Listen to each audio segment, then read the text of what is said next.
चंद्रशेखर और मायावती की लड़ाई में ही नहीं, यूपी उपचुनाव में निर्णायक भूमिका में होंगे दलित वोटर। नमस्कार साथियों, आप देख रहे हैं हमारे YouTube channel AK news 888 channel पर यदि आप नए हो तो चैनल को जरूर सब्सक्राइब करें, वीडियो को लाइक शेयर करें। उत्तर प्रदेश की 10 विधानसभा सीटों पर होने जा रहे उपचुनाव में भी दलित वोटर निर्णायक भूमिका निभाने जा रहे हैं, जिसकी झलक लोकसभा चुनाव में देखी जा चुकी। और उपचुनावों में ये लड़ाई सिर्फ चंद्रशेखर आज़ाद और मायावती के बीच सिमट कर नहीं रहने वाली है। उत्तर प्रदेश में 10 विधानसभा सीटों के लिए जल्द ही उपचुनाव होने जा रहे हैं। यूपी से जुड़े सारे राजनीतिक दल उपचुनाव की तैयारियों में जुटे हुए हैं। वहीं बीजेपी में जारी झगड़े के बीच मुख्यमंत्री योगी आदित्यनाथ ने तो पहले से ही 30 मंत्रियों की टीम बनाकर काम पर लगा दिया है।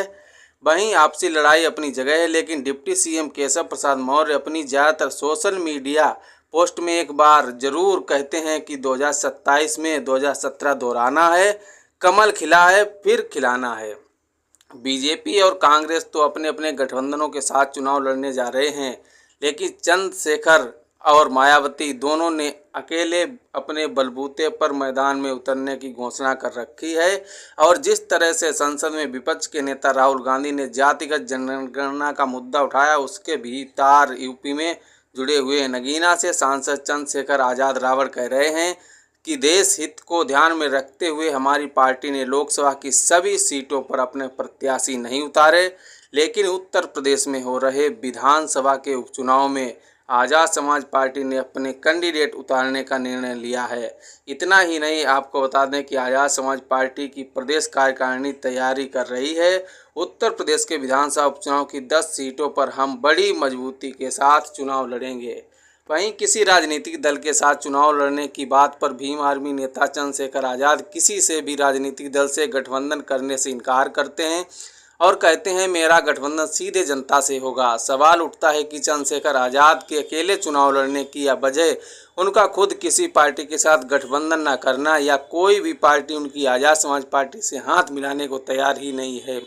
संसद पहुंच जाने के बाद लगता है चंद्रशेखर का अपने आप पर भरोसा बढ़ गया है, वरना 2022 के विधानसभा चुनाव में तो समाजवादी पार्टी के साथ गठबंधन करना चाहते ही थे, लेकिन अखिलेश यादव उनकी मांग पूरी नहीं कर पाए।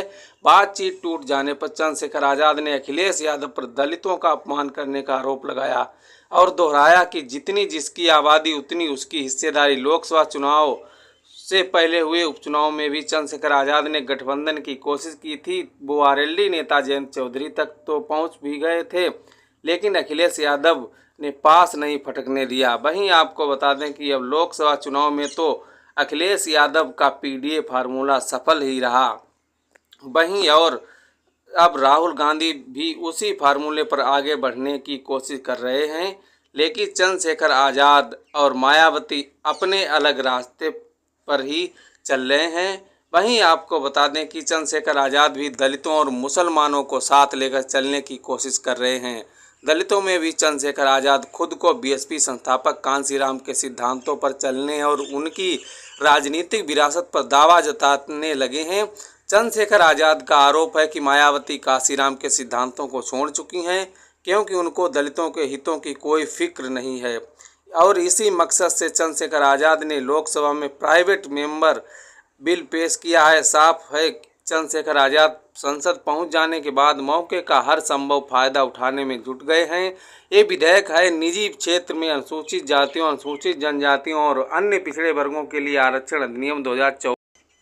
चंद्रशेखर आज़ाद के विधेयक में निजी क्षेत्र, शैक्षणिक संस्थानों और ऐसे अन्य प्रतिष्ठानों में आरक्षण की मांग की गई है जिनमें कम से कम 20 लोगों को रोजगार मिलता है और सरकार का कोई वित्तीय हित नहीं होता है। विधेयक का जो मकसद बताया गया है उसके मुताबिक मौजूदा दौर में सिर्फ सार्वजनिक क्षेत्र के लिए उपलब्ध आरक्षण के लाभ को निजी क्षेत्र तक बढ़ाना है।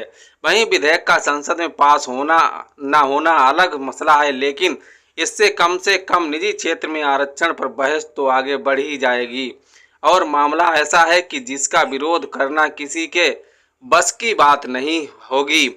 वहीं चाहे चंद्रशेखर आज़ाद के कितने भी खिलाफ क्यों ना हो, लेकिन इसके मामले में किसी के बस की बात नहीं है।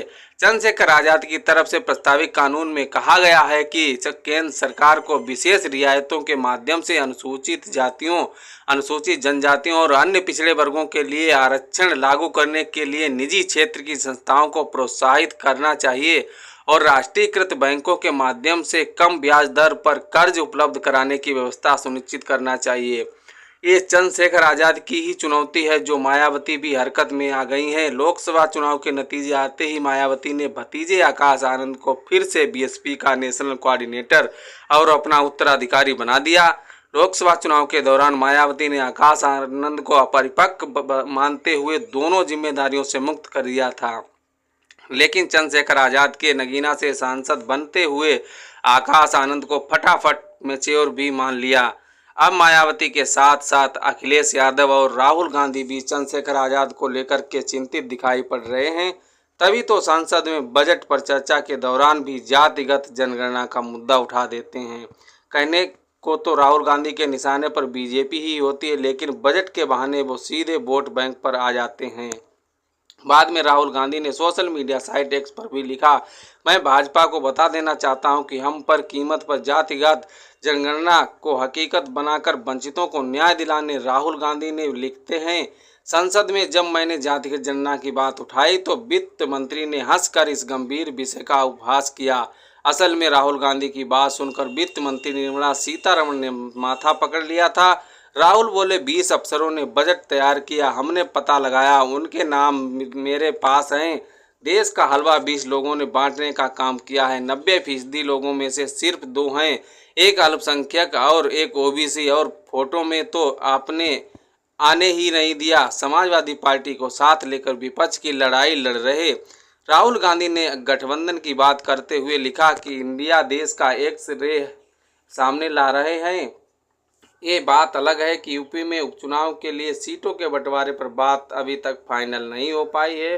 दलित वोट बैंक का चमत्कार लोकसभा चुनाव में तो देखा ही जा चुका है, यूपी के उपचुनावों में भी नजर आने लगा है।